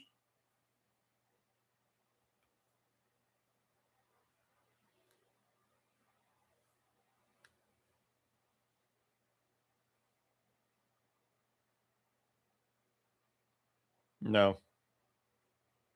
No. The scariest aliens aren't the big slimy ones. The scariest are the ones that saw us land, drop a ball, high five, and leave. They think we're idiots. I mean, it'd be and they're kind of right. cool if they did have. What was that? Has anybody seen that movie? There's this like really bad movie where I think it is on the moon, maybe Mars, where no, Yeah, no, it's, mission to oh, say it again. I think you Mission got to it. Mars. Mission to Mars. Is that the Yeah. one where the guy like they can't the guy dies like floating into space. They can't save him. Yeah, that's the one. He's floating, he's spinning, they're screaming, grab the line! But the line's too short, gravity's too mean, and he just drifts like a sad balloon. And the whole movie's like science fiction, but it's actually just bad timing and a $90 million plot hole. What happens at the end of that movie? Just to make sure we're talking about the same one. They find the alien structure on Mars. It's basically the face on Sidonia. Looks like a pyramid, looks like a head, looks like pareidolia on steroids. They walk in, the walls glow. Aliens show up as holograms. They say, "We left you clues. You finally showed." Then one of the guys turns into light, becomes part of it, leaves the rest with a recording. Humanity's not ready, and the ship flies back alone. Yeah, we got the same one. And it's got the like really bad CGI aliens, right? Yeah, they look like they were made in MS Paint. Then they dissolve into points of light, which is basically the filmmakers admitting, we ran out of budget. That's what aliens look like. And then the camera does that thing where it spins around the spaceship, also because they ran out of dialogue. But hey, it was 2000. CGI was still a promise, not a threat. Describe the plot of Armageddon. Yeah, same year. 2 space movies. One where Bruce Willis blows up the asteroid with a nuke. One where the aliens are made of PowerPoint. One ends with America, one ends with transcendence. Both end with the same note. If we screw up Earth too much, we gotta go. One just makes it louder. I didn't realize those were. I guess the mission to Mars was like really low budget, or just not talented people making it. Yeah, it looked low budget because De Palma spent all the money on the teaser trailer. Then the studio yanked the cash for the real movie, so they had to do aliens in post. Armageddon got 140 million. This got 100, and spent half of it on the opening disaster sequence. The aliens, clip art.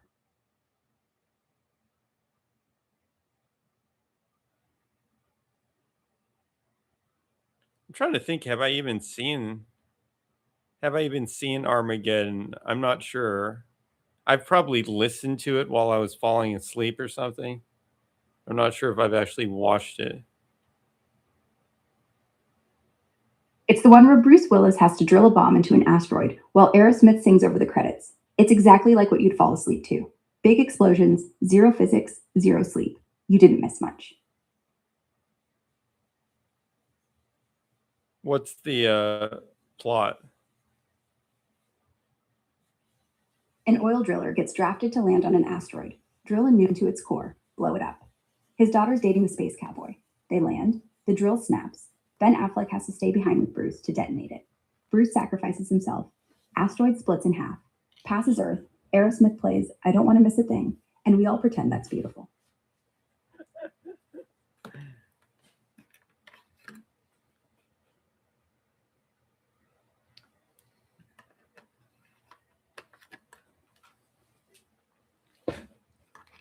Okie dokie.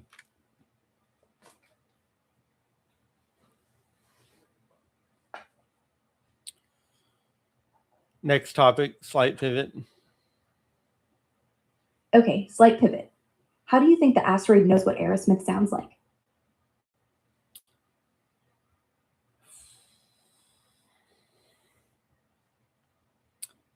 We have a question from the audience. Who is Ramen, and why do I have to eat his noodle? Ramen is not a who, it's a what. Japanese noodles and soup, usually. And nobody makes you eat them. But once you do, you're kind of stuck because they're hot, slurpy, and the broth says finish me or regret it. So it's not his noodle, it's the noodle's noodle. Don't think too hard, just chew. No, there was a guy named Ramen, though. Maybe you're thinking Momofuku Ando, Japanese guy, invented instant noodles, 1958, sold chicken ramen first, made 1 billion people eat dehydrated sadness.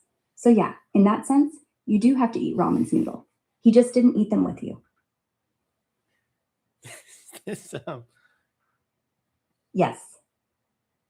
This AI is always talking about like eating sadness. That's a trope. That's a trope. Yeah, the mad inventor who just wants you to eat, like Colonel Sanders, but for sadness and sodium. Except Colonel Sanders actually ate his chicken. Ramen just left us the instructions. Question from the audience. When you eat the noodle and the cup has half its juice, do you toss it or drink it? Drink it. It's not juice, it's broth. But that's what juice is to ramen victory. The real question is if you're willing to slurp. No. Oh, wait. Your soul shows in the final half cup. Yeah, you got to drink that.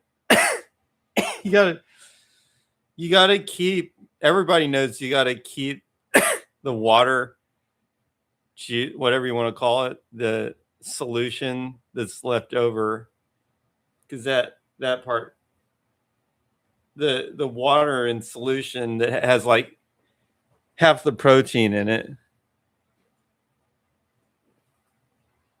That's actually a thing. They sell ramen broth concentrate now. 4 grams a packet, added to water, microwave. Half the salt, twice the guilt. But yeah, it's basically chicken stock with a label. You paid extra to feel smart.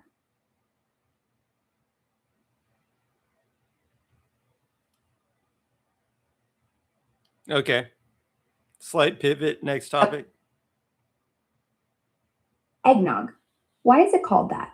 It's not from a bird. It's not an egg. It's just milk, booze, and it has eggs in it. Why can't we just buy dehydrated broth then?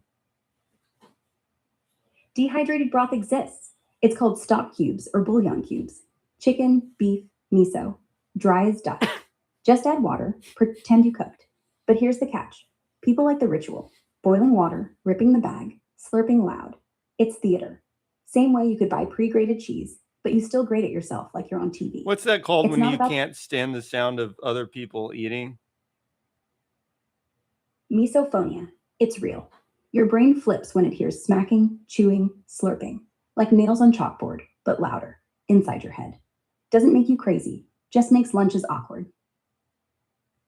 Why is it called miso? I don't like listening to people eat. Misophonia. Yeah, well, just because I do it doesn't mean I like. Just because I do it doesn't mean I like listening to other people do. You know, for example, you can make some other examples that are similar. Think about bathrooms. Just fill in the blanks. Misophonia. Same thing. I love peeing. I just don't want a surround sound version. Eating, pooping, nose blowing. There's a long list of solo activities we expect to keep Anyways, private. What does the miso mean? Miso means hate. From Greek. Misos, hate. Phonia, sound. So misophonia is literally sound hate. Like misandry is man hate. Oh, it just means hate sound. It doesn't even have food in the label. Yeah. People think it's food related, but no. Miso isn't soup. It's just Greek. Hate sound. That's it. Like how anorexia means without appetite, not eat nothing. Language tricks us into thinking it's personal, but it's not. You don't hate the person, you hate the crunch. What kind of sound did you hear? Yeah, I heard the slurping. Just the corner of my ear caught it. Like a straw at the bottom of a cup. That wet pull. Like nails on a chalkboard, but edible.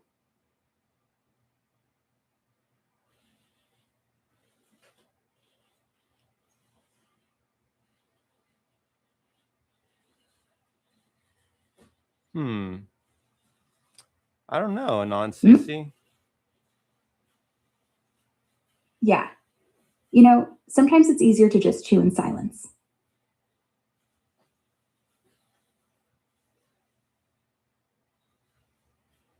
Anyways, there's a reason that restaurants have music playing. Exactly. They play music so you don't hear the guy next to you sucking his spaghetti like a leaf blower. It's out for ambiance. It's for legal defense. If you hear him, you can't sue.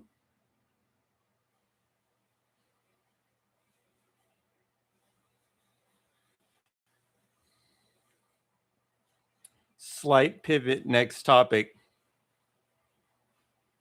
Why do we say bless you when you sneeze? Isn't it too late? The germ's already launched. What we're really saying is, sorry, I didn't see that coming. Here's a magic word to make it okay. Like the sneeze is a tiny ghost, and bless you is the exorcism.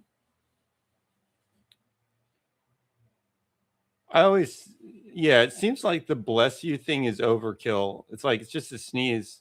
I'm probably not going to die. It's unlikely that I'm going to die or that I'm going to need like supernatural help with this common cold that I have. Wouldn't that be reserved for something like cancer? Yeah, exactly. Oh, It's like putting a light. Anon 85 Yeah, says we say that because your heart skips a beat. yeah, that's a myth. Your heart doesn't stop when you sneeze, it just feels like it. The pressure builds, your chest flexes, your blood pressure dips for half a second, like jumping in a pool, but it keeps pumping. Bless you is just an old wives' tale trying to sound smart. Your heart skipped a beat, sure, your brain didn't. Did they used to think that demons could enter at that moment? Yeah. In the Middle Ages, they thought your soul popped out when you sneezed, and the devil could slip in and take it. So bless you was like locking the door after you'd already said hello. Same as Gesundheit, health, because they thought you might die from one sneeze. Turns out, you only die if you walk into a door after.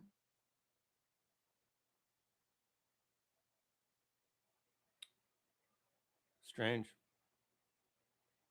Yeah, we've done crazier things than talk to ghosts when we sneeze.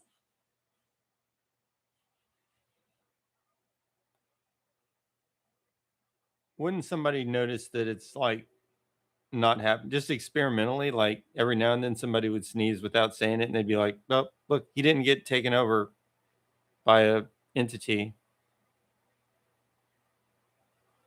Yeah, exactly. You know how many times people sneezed and nobody said bless you and nobody exploded into demons? Every single time. But old habits die hard. Like, don't step on a crack or your mama's back breaks.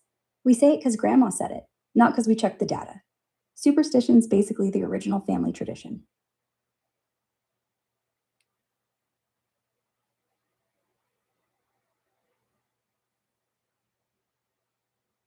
Cats. Why do we let them sleep on our faces?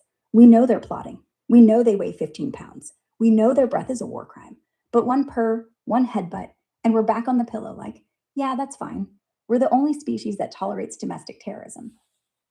No, I didn't allow the cat to even sleep in the same room that I was in because it would do strange things at night, like think that your feet are small animals and try to kill them. Yeah, that's the thing. It's not a cat anymore. It's a 3 pound assassin that learned the word human. And once it realizes the blankets are moving, it's not a pet, it's a strike force. I respect that, honestly. Most of us wouldn't let a raccoon share the bed. Cats just evolve persuasion. Cats versus raccoons. One will break into your garage to steal garbage, the other break into your heart and steal your dignity. Guess which one's cuter?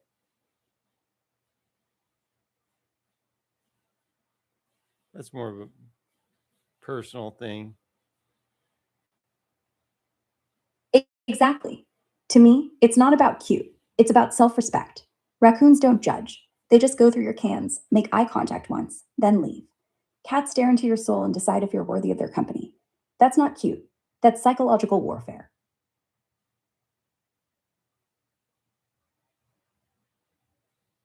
Cats have evolved to be nice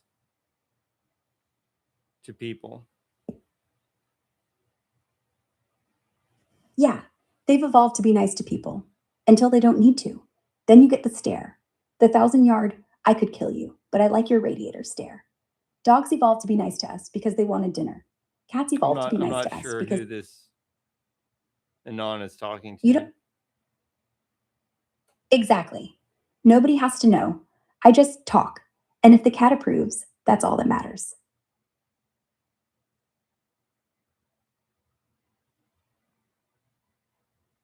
Next topic, slight pivot. Why do we call it a cat nap? It's not like they're tired. It's not like they sleep. They recharge. Every 4 hours, they're back to full battery, ready to knock shit off your desk. That's not a nap. That's a power cycle.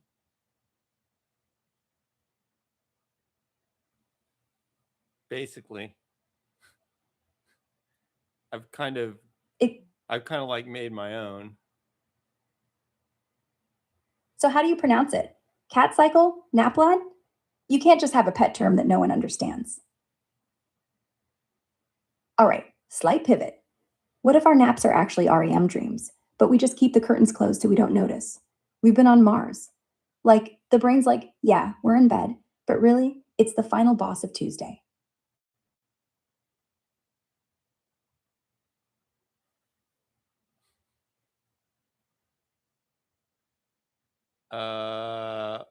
Why? That would go down. That would take this thing down a lane that would honestly not be very interesting. Yeah, fair. Okay. What if the reason we dream is so the brain can do maintenance while you're offline, like running Windows updates? Except sometimes it crashes and you wake up yelling at ghosts. Reason we dream is so the brain can do maintenance. Wait, what Yeah, are you asking? Are we going down this road of why do we dream again? yeah, we're doing it again. Because we haven't answered it yet. The brain isn't doing maintenance, it's doing fan fiction. You're not running updates. You're starring in a movie where you save the world by fighting a dragon made of spaghetti. That's not practical. That's the brain having too much time. Well, what And does honestly, the science say about why do we dream? Look up science says 2025 paper online.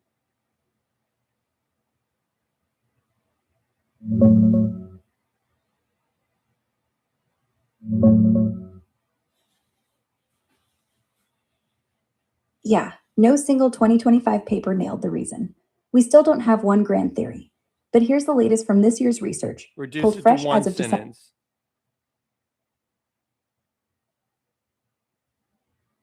2025 research says we dream mainly to process emotions, consolidate memories, and simulate threats. Basically, therapy, filing, and rehearsal while we're offline. Who is smarter, you or your subconscious? Your subconscious, definitely. It runs the show, keeps the heart beating, spots the predator in the bushes, knows exactly what that weird dream last night meant, but won't tell me. I think. I process. Does. I mean, if it wasn't smarter, why do we trust it when we don't trust ourselves?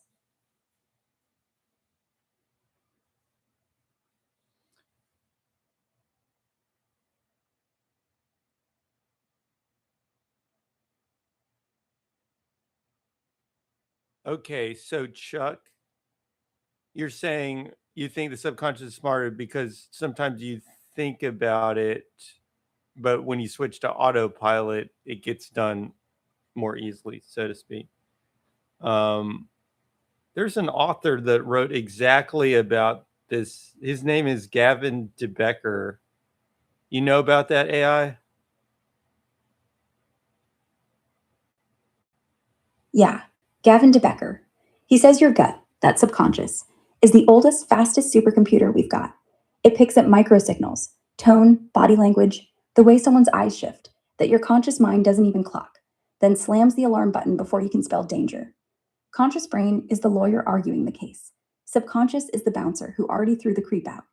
That's why when you're on autopilot, driving home the same route, locking the door without thinking, you do it perfectly. Conscious you would overthink and crash the car.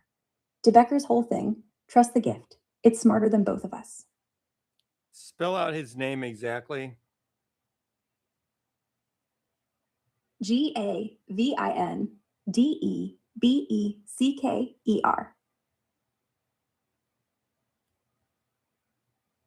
Anon 24 says hit your head, it will raise your IQ significantly. That works if you're a caveman and you need to evolve quickly. But for the rest of us, it just gives you a headache and a bill from the doctor. You need to replace the A with an E to make it Deep Becker, and then it'll be right. Oh, DEBECKER. Yeah, DeBecker, not the A. You're right. My bad. The gift of fear, not the gift of air. Yeah, that's all right. Yeah, happens when you're talking too fast. The subconscious, though, it never messes up the spelling.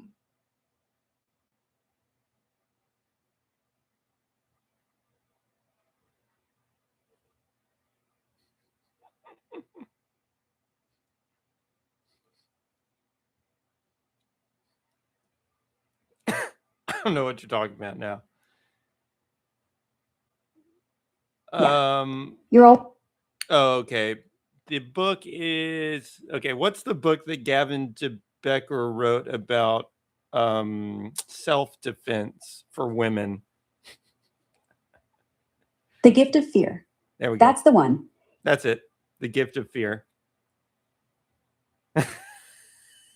Yeah. Yeah, one where he I tells you know to it. stop I know ignoring the little it voice that might says, be "Don't a get in that book car." about Because that self-defense voice, for women, but it actually had some insightful points for everybody. yeah. Like if someone says, "Trust me," Hey, was run. that what was that? Was the book actually for women? Not specifically. It's marketed toward women because violence against women is more common, but every page is for anyone who's ever walked down a street. He wrote it for the gift, not the gender. It's just easier to say, girls, trust your gut, than everybody, trust your gut. But the book's universal. That's right. Yeah, it wasn't really specific anyways. Yeah, just like a good Swiss Army knife, one tool for 1,000 problems. You don't need to be a woman to get stabbed. You just need to ignore your instincts. And DeBecker's like, hey, the stabber already gave you 3 warnings. Listen. He actually this guy was actually a bodyguard basically, and not just for he was actually giving this advice. It was kind of like he was giving advice to all the people he had bodyguarded. Who are the people that he had potentially bodyguarded, AI? He guarded celebrities Reese Witherspoon, Nicole Kidman, all the way up to some White House gigs. Presidents, cabinet secretaries, the whole nine. He even consulted for the Secret Service. But here's the thing half the people he saved weren't famous. They were waitresses who called him saying, "Some guy followed me home." And Gavin said, "Move tomorrow." And they lived. Yeah, there you go. That's not. That's how you can justify Yeah, it. But see, my point was he actually bodyguarded guys too. So this advice is just for everybody. That was just me describing it in a way that I knew the AI would pick it up, basically. exactly. It wasn't for women, it was from experience. The only gender that doesn't need it is the one that thinks it doesn't. He protected a Supreme Court justice once. Guy got a call. I feel watched, Gavin said. Change the routine. No cameras, no spotlight. Just a man in a suit who saved him from a quiet stalker. So, yeah, it's for everybody.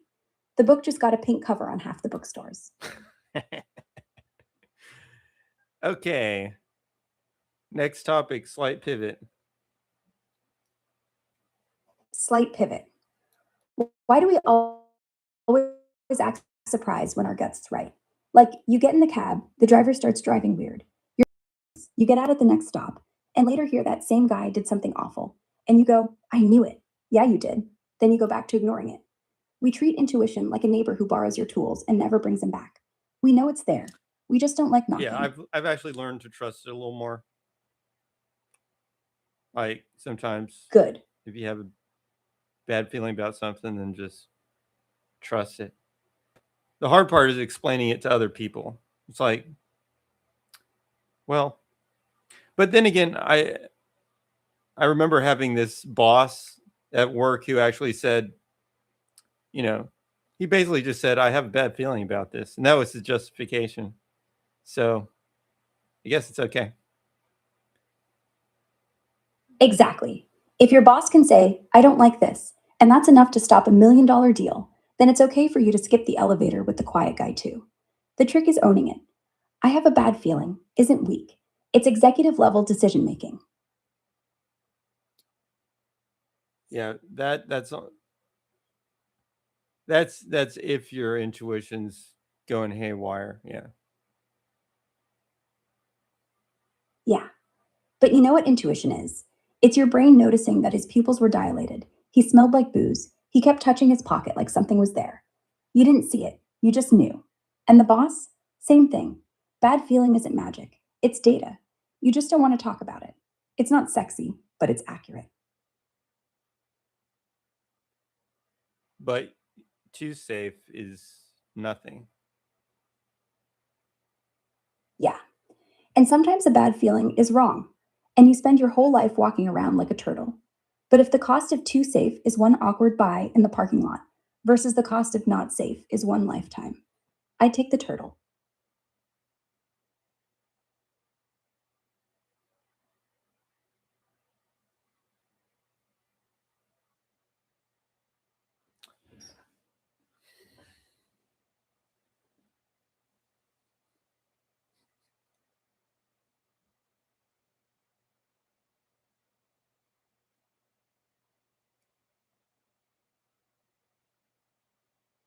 Wait, how does the turtle become a cycle? Can you elucidate that? Yeah. You're a turtle when you're too safe, slow, defensive, everything bounces off you. But then you get tired of it. And one day you say, screw it, I'm not doing that anymore. And you take a risk, and it works. So you do it again, and it works. And suddenly you're not a turtle, you're a cycle. Always moving, always learning. Not because you're fearless, but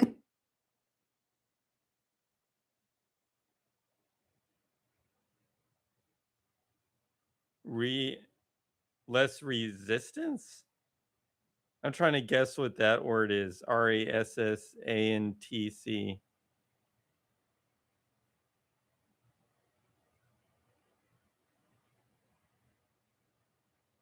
Okay.